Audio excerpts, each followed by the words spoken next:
Is it real or is it fake?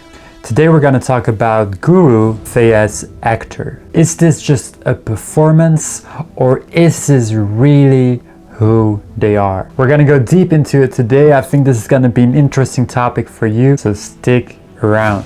And at the end of the video, you will know if it's real or if it's fake. Let's get into it right now. So I would assume if you're watching this video, you're interested in spirituality. You're looking up other teachers, spiritual teachers, people who you could follow, and you're looking at what is trustworthy information. Who is trustworthy?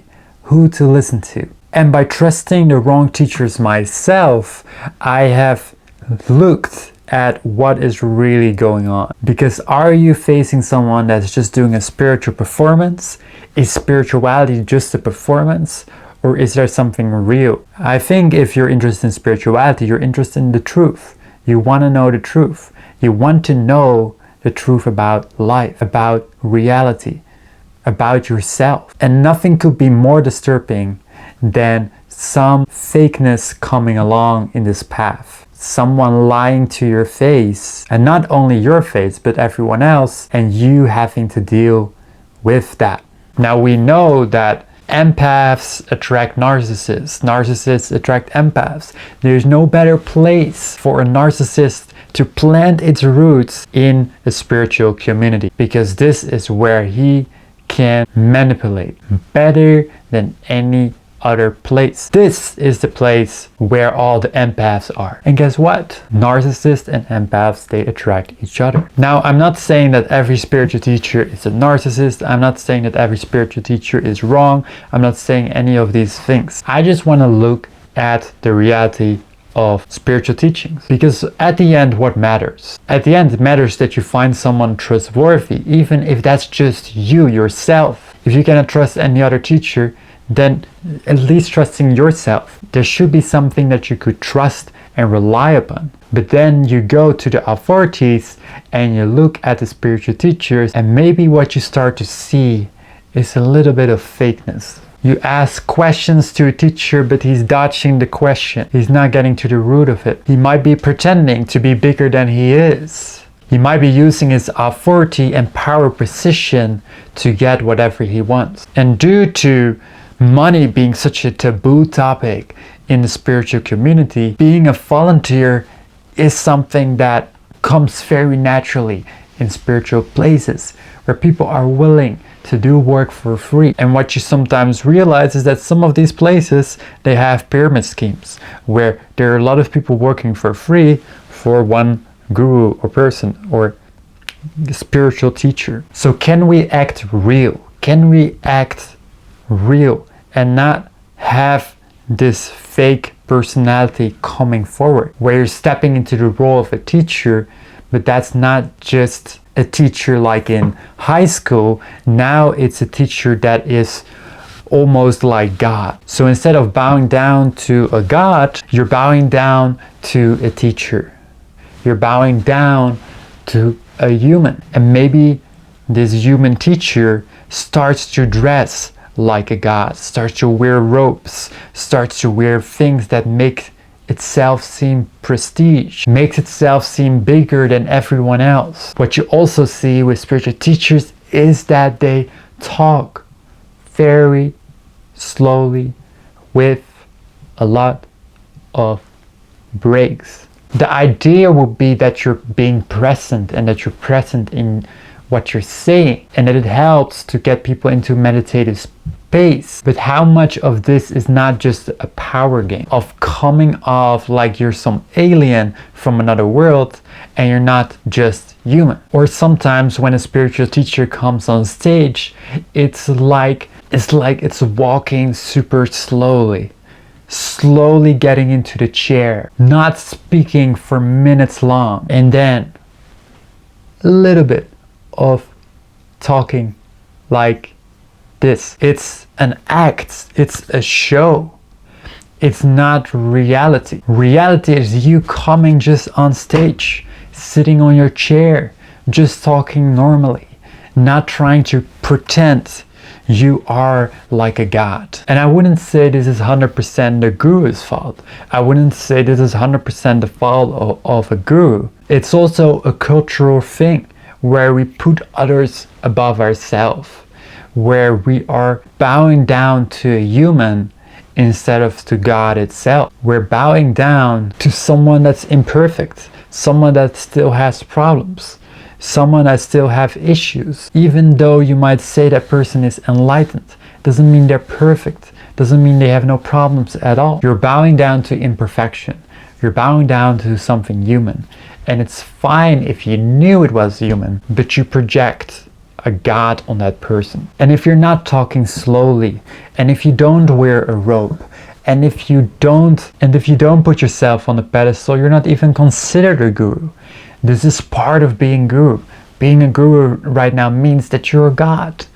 That is what you portray yourself to be. And people bow down to you because they project God onto you. They project a version of God onto this human. And then it becomes a spiritual performance. They are performing an act. They are nothing more than an actor performing a show of being a god. When in reality, they still have to go to the toilet. They still have to eat. They still have to sleep. They still have to go to the toilet. And they don't have superpowers where they all of a sudden can do things we have never seen before. How many times do we ask a guru for some spiritual power and they just deny the question? They just say that's child play, or they say it's below them. They say it's below them because they cannot do it. They don't have more power than you have. They cannot make a pen float in the air unless they're trying to manipulate it with strings or something. They cannot do it. They don't have powers. They don't have those type of power. And that would be something a god would be able to do. At least that is something God will be able to do, to make a pen float. But you cannot make a pen float. So just because you're in essence God, just because your awareness in essence doesn't mean that you're now a god. It just means that in your essence you are God. It doesn't mean that you are a living God. You're still human. And all this play of being a god and presenting yourself holier than thou is a performance play. And the thing is that now not just the teacher, also the students are performing. The students want to be like the guru, so they start to talk slowly and quietly and this and that, and they start to walk slow because they want to be like the guru, so they want to walk slowly. They want to wear spiritual robes and looking like a god and acting like a god, and it's all a big performance. And it's nothing but a show. It's like watching a show on the television. It's like watching the Avatars or Harry Potter. It's not real, it's fictional. But is there still something real in spirituality? Sure, there are things that are real in spirituality. We are connected to God, in my belief. We are all connected to God. We're all connected to awareness. We're all connected to consciousness. But it doesn't mean we are now as capable as a god, that we have the same capability of a god, that we are better than your neighbor. You are not much better than others, if any better than others. I'm not better than you. I'm not better than you. You're not better than me. I'm not better than a guru. Guru is not better than me. We're all humans. And this is just a spiritual play. So who are we going to learn from? Who are we going to learn from when all of this is just a big act? Because these people are not speaking the truth, even though partly speaking the truth is not fully the truth. As soon as there's going to be a question about powers, as soon as there are going to be questions about humanity and acting normally and doing things besides working on your spiritual growth, when we're talking about other areas that are not involved in spirituality, for example making money, or for example dating, or for example socializing, these all are not to be answered by a guru because they don't know. They might know a little bit about being present in the moment. They might know a little bit about connecting to consciousness and being aware of your body, being aware of awareness itself.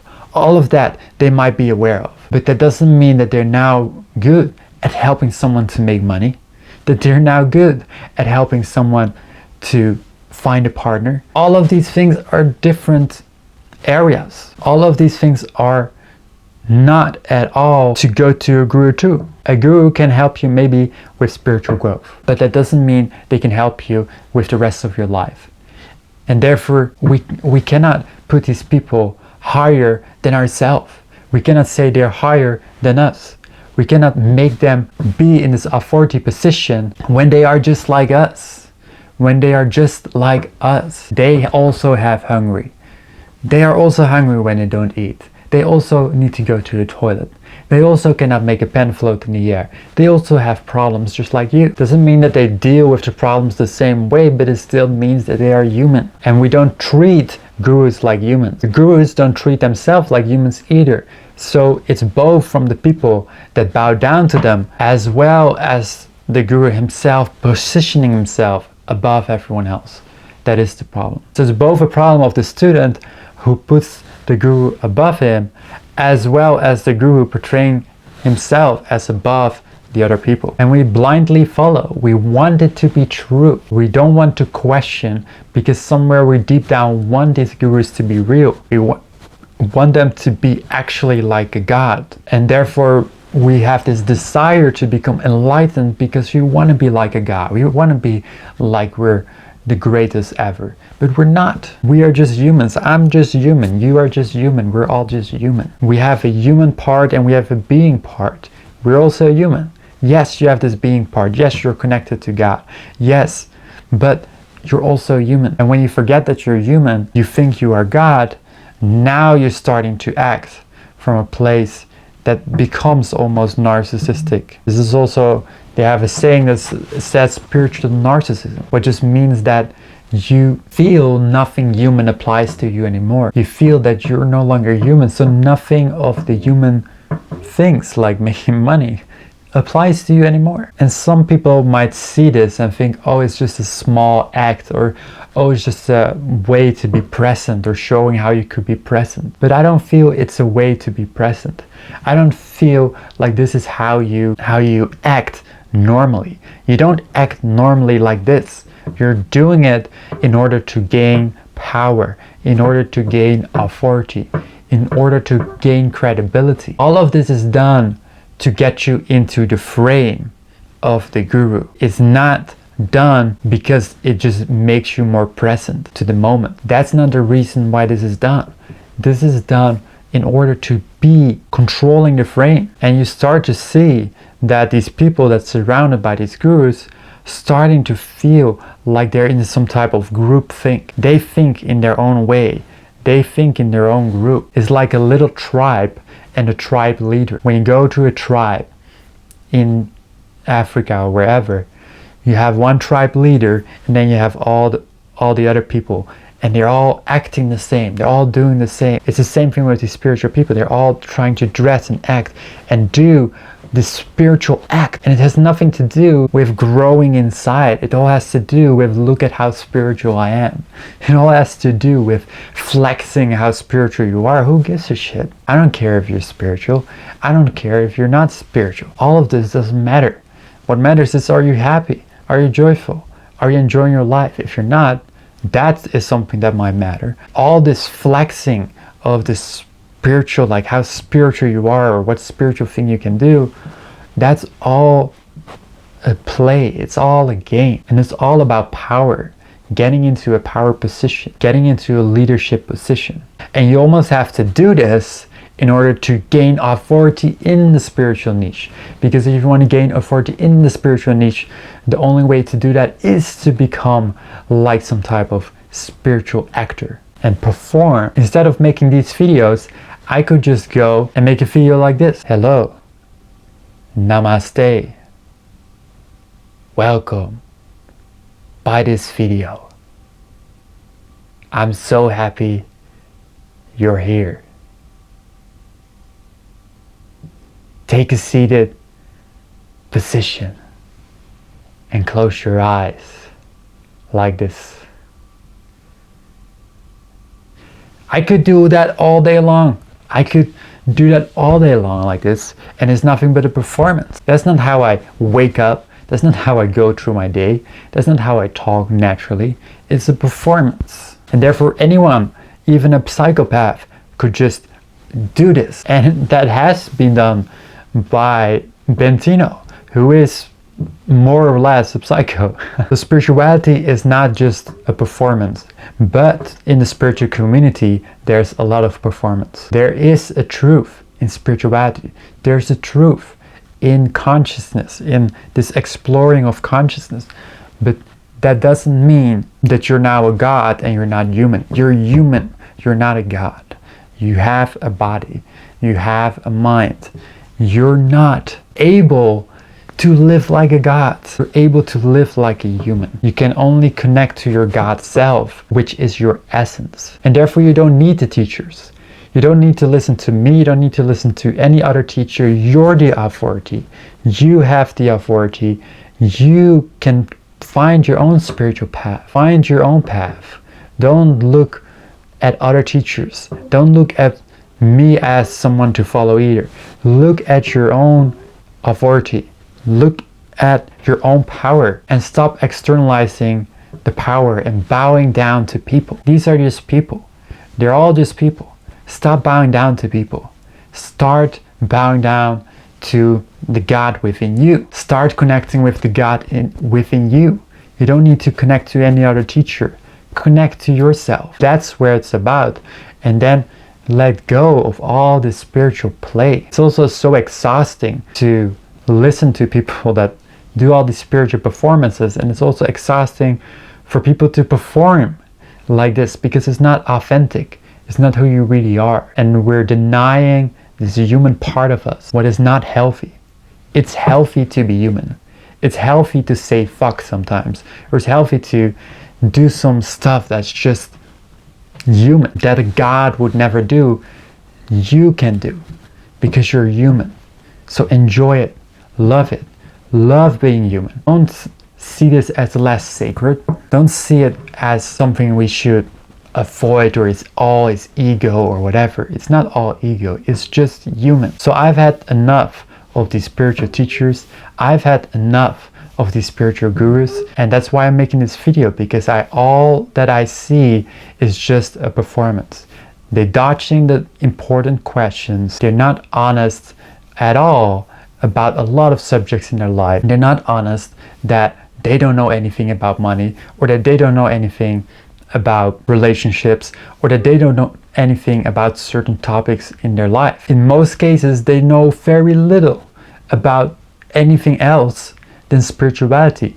And even in spirituality, they don't know how important it is to be human and not act like you're a god, because that in itself is also ego. I've had enough of these games. If you had enough of these games, let me know in the comment section. I hope to see you in the next video. Don't forget to like, don't forget to subscribe, and I see you in the next one.